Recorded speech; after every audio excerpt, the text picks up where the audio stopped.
The video you're about to see is for historical purposes only. It is an almost daily snippet of 1010 Wins broadcast in New York City and the New York City metropolitan area. On my morning commute, I listened to this news broadcast and decided to share a snippet of the news for historical purposes. The mission is to record history. Avenue and the Wantagh Parkway. Now, we're looking good on the LIE westbound in Queens. We've got some slowdowns from the Van Wyck out to Woodhaven Boulevard, and then a little bit of a traffic delay from 58th Street to the VQE westbound. The eastbound side of the Grand Central Parkway is dealing with slow traffic into Utopia Parkway, where we've got a collision, an accident there. The eastbound LIE lower level accident by Maurice is gone. We're doing well in Brooklyn. On the inbound Gowanus, though, we are tied up a little bit from the Verrazano Bridge to 20th Street, but then really jammed from 20th Street into Atlantic Avenue. And as we check what you need to know about the bridges and tunnels, 45 in for the George Upper, 40 for the lower, 20 minutes in at the Lincoln Tunnel, and about 20 minutes inbound over the Holland Tunnel as well. Alternate side of the street parking rules and regulations are in effect today. Was sponsored by Schwager Dermatology Group. Traffic and transit every 10 minutes on the ones. Breaking traffic alerts whenever they happen. I'm Karen Stewart, 1010 Wins on 92.3 FM. Get your skin checked today at Schwager Dermatology Group with just a few clicks or a call. Wanted to wish all of my viewers a happy Friday for today's Driving in the News video, June 16th. Let's check in with AccuWeather meteorologist Dean DeVore. Yeah, we've got a challenging weekend ahead for folks wanting to get outdoor plans in, especially the first part of the weekend. It is going to get showery and even some thunderstorms as we get into the afternoon and evening. So the morning commute has been kind of a breeze here this morning in terms of weather patterns, but it won't be so later on this afternoon, this evening. Expect ponding on the roads, flooding in poor drainage areas, and there is the potential for some of these storms to get severe. Embedded thunderstorms that could contain some gusty winds and some hail, especially 78 southward in New Jersey and around the city. I think the farther north you go, the less likely you see the gusty winds and the hail. Showers continue into tomorrow, kind of ease off the pedal a bit, and then tonight, and then pick up tomorrow afternoon and in the evening, some more downpours and some rumbles. Then the showers hopefully move out of our hair as we go through the rest of the holiday weekend.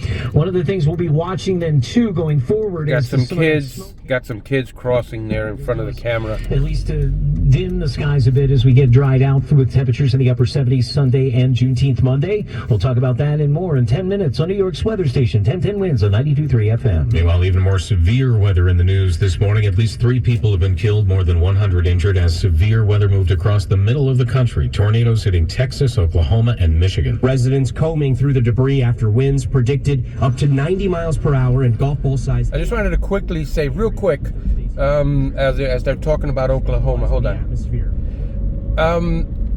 In regards to video and recording when you're driving, and yes, I try to block as many kids as I can when they're right directly in front of the camera crossing, but let's think about this for a moment. If future generations are going to watch this video, wouldn't it be really cool if 25 years from now, someone watches a video, one of these videos, and sees themselves as a grammar school child crossing the street going to school? Think about that. If you had the ability to see yourself on a random weekday when you were, 12, 13, even teenagers, 16, 17, crossing the street, and you get a chance to see yourself at that age crossing the street in a very candid moment, how would you feel about that? Just curious. Of love and bravery. He was a man that we relied on heavily, a man of great strength, but also a man of great spirit. Batista, 15 years with the FDNY as an EMT and then a firefighter, living with his family in Teaneck, his wife, daughter, and 2 sons. A GoFundMe that's been set up has already raised at least $75,000. Glenn Shuck, 1010 Wins, 92.3 FM in Fairlawn. Transgender pride flags have been vandalized at the Stonewall National Monument in the Village. The NYPD Hate Crimes Task Force is investigating. About 10 flags, specifically with the light blue, light pink, and white stripes, were damaged. Several rainbow pride flags right next to them were left untouched in this latest incident, which is different than a separate act of vandalism where men were seen on video ripping down both flags. City Council Council member Eric Botcher calls it a gut punch. Here we are on Pride Month in front of Stonewall, the birthplace of the modern LGBTQ movement, and people see the need. They tear down their flags. It's so infuriating. There are some gays and lesbians who have pushed back against the expanding activism of the trans community, arguing their interests are not 100% aligned with them. But at this point, there is no indication of exactly who vandalized the trans flags and left the rainbow flags to stand. And this morning, word of another incident in Queens, completely different, but the same. The NYPD releasing video of a pride flag, a large one, stolen from a home at 190th Street and 7th Avenue in Fresh Meadows. Two young men seem to be casing out the place, then they come back with masks on and take the flag.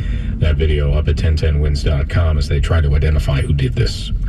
Wins News Time 8:06. We're hearing from the lawyer for the man accused of fatally stabbing a passenger on board a J train Tuesday night. Another case with big questions around subway safety and self-defense. Jordan Williams' attorney, Jason Goldman, says Williams had no choice but to do something with DeVictor Waydrogo taunting, menacing, harassing passengers on board a J train Tuesday night. Prosecutors say the two had a physical altercation before Williams plunged a knife into Waydrogo's stomach. It's very clear that he was defending himself and defending others in line with what the law allows in our state. Williams has been released without bail on charges of manslaughter and weapons possession. Goldman, his attorney, calls it a relief, but still. Truthfully, he's distraught. He doesn't want to be in this situation. He regrets that he was in this situation. He wants to keep going on about his life. Waydrogo stepped off the train at Marcy Avenue and collapsed onto the platform. Police caught up with Williams several stops away. Steve Burns, 1010 Wins on 92.3 FM. Meanwhile, we told you yesterday Daniel Penny has now been indicted in connection with the death of Jordan Neely, but we still don't know the exact charges, and we may not know until he's arraigned June 28th. Experts believe Penny will likely face second-degree manslaughter and criminally negligent homicide at that time. The Manhattan DA is not commenting on this. Penny's attorneys point out the standard of proof for a grand jury is low to bring the charges, and they intend to prove to a trial jury that Penny's actions were justified. Wins News Time 8:08. The final public hearing on a hike for rent-stabilized tenants happened last night. Rent Guidelines Board considering hikes in the range of 2 to 5% in one-year leases, 4 to 7 for two-year deals. Owners say in this inflationary environment, they need adequate rent adjustments to keep up with higher taxes, insurance, utility, and maintenance costs. But tenants say, if you can't turn surplus profit from your buildings to make it worth your while, then my advice to you is to do what so many of us here tonight have already done. Get a real job. That from the public comment last night. City Council member Alexa Aviles of Sunset Park was also there. For the Rent Guidelines Board to consider rent hikes ranging as high as 7% is egregious. A final vote ahead next Wednesday. They'll do that at Hunter College on the Upper East Side. Wins News Time at 8:09.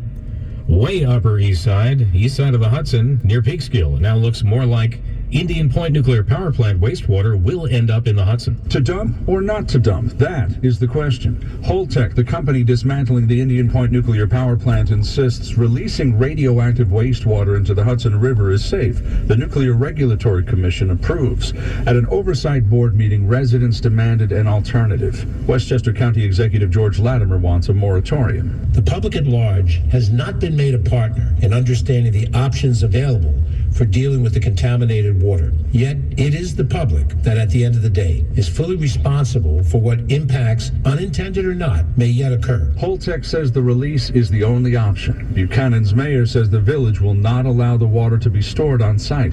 Meanwhile, lawmakers in Albany are considering a bill that would prohibit the discharge into the Hudson. Sean Adams, 1010 Wins on 92.3 FM in Buchanan. A horrific traffic accident involving a busload of seniors heading to a casino in Carberry, Manitoba.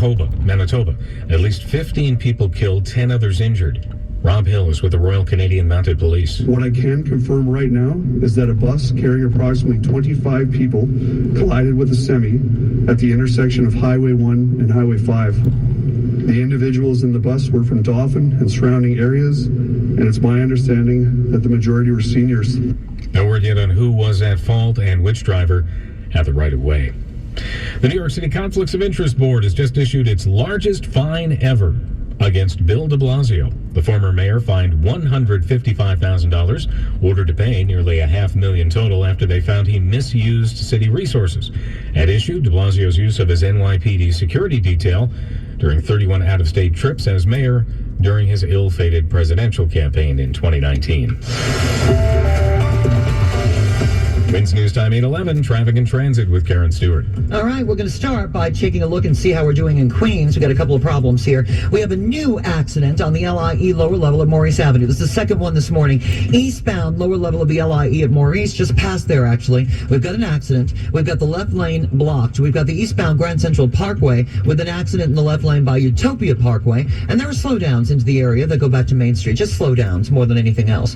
Now, if you're traveling in Brooklyn, the Belt Parkway has got slowdowns westbound from Guy Brewer Boulevard to Cross Bay Boulevard. And then we've got some minor westbound delays heading out into Sheepshead Bay. Some eastbound delays heading out into the area just past Flatbush Avenue, where we're still checking on the possibility of a crash there. And the eastbound Bell Parkway off the Verrazano Bridge has got the Verrazano Bridge ramp a little bit heavy at this point. Then the inbound Gowanus from 28th Street to Atlantic Avenue is really jammed in there pretty good, actually, or pretty bad, depending on how you look at it. Over at the inbound GW Bridge, we've got a 45-minute wait for the inbound upper. We've got a 35 to 40-minute wait for the lower. We've got a 20-minute wait at the Lincoln, a 20-minute wait inbound over at the Holland Tunnel. If you're traveling in New Jersey, we still have that overturned tractor trailer on southbound 1 and 9 at Doremus Avenue. And the LIRR has 15-minute scattered delays on the Montauk branch due to a PSEG power outage near Spionk. Alternate side parking rules and regulations are in effect today citywide and was sponsored by Hawthorne Chevrolet. Our next report is 8:21. I'm Karen Stewart, 1010 Winds on 92.3.